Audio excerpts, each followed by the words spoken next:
বুধবার কোচবিহার জেলা শাসক দপ্তরে মাইনরিটি সেল এর মিটিংয়ে হাজির হয় বিধায়ক নওশাদ সিদ্দিকী। মিটিং শেষে কোচবিহার জেলা শাসক দপ্তরের পার্শ্ববর্তী স্থানে দাঁড়িয়ে মুখ্যমন্ত্রী ও কেন্দ্রকে কটাক্ষ করলেন। বিভিন্ন বিষয় নিয়ে বিধায়ক নওশাদ সিদ্দিকী কি জানাচ্ছেন তিনি সাংবাদিকদের প্রশ্নে শুনুন বিস্তারিত।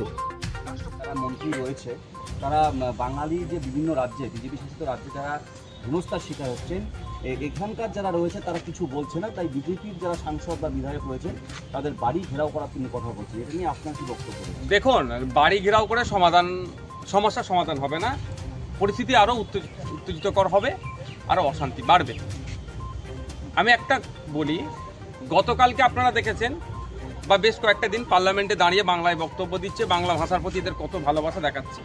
আমাদের রাজ্যে 8,500 বাংলা মাধ্যম স্কুল বন্ধ হতে চলেছে, কোনো কথা নেই। ও আমার প্রশ্ন হচ্ছে, কোনো বিষয়ে দিল্লিতে গিয়ে আন্দোলন করে এই বাঙালি শ্রমিকদের উপর অত্যাচার হচ্ছে, বাংলা বলছে বলে তাদেরকে ধরে ডিটেন করছে, জেলের মধ্যে রাখছে, ইলিগালি পুশব্যাক করছে, তাহলে এটার জন্য দিল্লিতে কি একবারও ধর্নায় বসেছে? পার্লামেন্টের সামনে বাংলা নাগরিকদের হয়ে একবার আওয়াজ তুলেছে? এটা শুধুমাত্র ভোটের ইস্যু করার জন্য এই ধরনের কথা বলছে। এই বাড়ি ঘেরাও যেগুলো যা বলছে, আমি অনুরোধ করবো যে এই রাজনৈতিক নেতাদের চক্রে পড়বেন না। এতে অশান্তি হবে, অস্বস্তিকর পরিবেশ তৈরি হবে, এতে বাঙালিদের ভিন্ন রাজ্যে যে অত্যাচার হচ্ছে সেটা সমাধান হবে না। এই সমাধান করার জন্য আমাদের রাজ্য থেকে যারা নির্বাচিত জনপ্রতিনিধি পার্লামেন্টে যাচ্ছেন, সে বিজেপির হতে পারে, সে জাতীয় কংগ্রেসের হতে পারে বা তৃণমূল কংগ্রেসের হোক,